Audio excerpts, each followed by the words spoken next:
না এরকম মনে হয় নাই। যেটা হইছে আলহামদুলিল্লাহ। হয়তোবা হইতেও পারতো এটা, বাট এটা আমার হাতে নাই। তো যেটাই হয়েছে ইনিংসটা শেষ করতে পারছি, এটাই ভালো লাগছে নিজের কাছে। কেমন উইকেটটা কেমন চারপাশে খেলেছেন, বড় শট, সিঙ্গেল রোটে সবকিছু মিলিয়ে আর কি। আ ব্যাটিংটা ভালো এনজয় করেছেন। অবশ্যই আমি এনজয় করছি। চেষ্টা করছি নিজেকে কিছুটা সময় দেওয়ার। বল একটু লেটে আসতেছিল। যদি আমি আমি চিন্তা করছি আমি আর দাদা যদি আমরা নিজেদের সময় দেই, তাইলে হয়তোবা পরে আমরা এটা কাভার করতে পারবো। তো সেম প্ল্যানে আগাইছি, আমি নিজেকে একটু সময় দিছি এবং বাজে বল পানিশ করছি।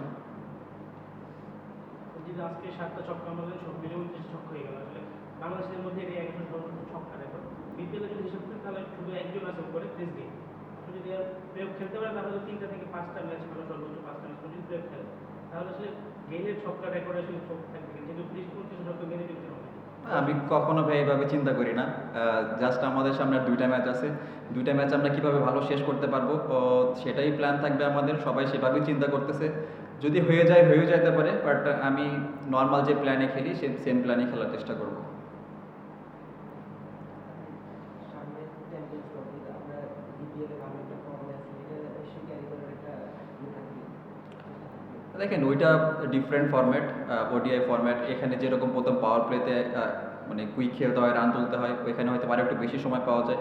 তো আমি চেষ্টা করতেছি পাওয়ার প্লেতে খেললে আমি নিজেকে কিছুটা সময় দেওয়ার। তো চেষ্টা করবো যে চ্যাম্পিয়ন্স ট্রফি যখন খেলবো তখন নিজেকে কিছুটা সময় দিয়ে যদি ব্যাটিং করতে পারি তাহলে আমার জন্য ভালো। আপনি ভালো বলছেন, অভিনন্দন আপনাকে। Thank you. একটু অন্য প্রসঙ্গে প্রশ্নটা সেটা হচ্ছে যে এবারে বিপিএলে কিছু ওয়াইড নিয়ে একটু আলোচনা হচ্ছে, একটু সমালোচনার কথাবার্তা বলা হচ্ছে আর কি কিছু ইয়ে নিয়ে। তো আপনি তো ক্রিকেটার মাঠে থাকেন, আপনার মনে কখনো কি কোনো কিছু প্রশ্ন আসছে? না আমি এরকম কখনো ওয়াইড, এটা পার্ট অফ গেম, এটা হইতেই পারে। বাট আমি কখনো এভাবে দেখি নাই। কারণ ওয়াইড হইতেই পারে, এই বিষয়ে আমি কোনো কমেন্টস করতে চাইতেছি না, কারণ it's a parts of game.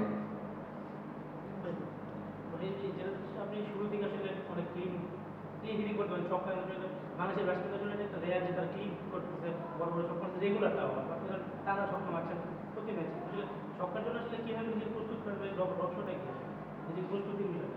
এটার কোনো রহস্য নাই ভাই।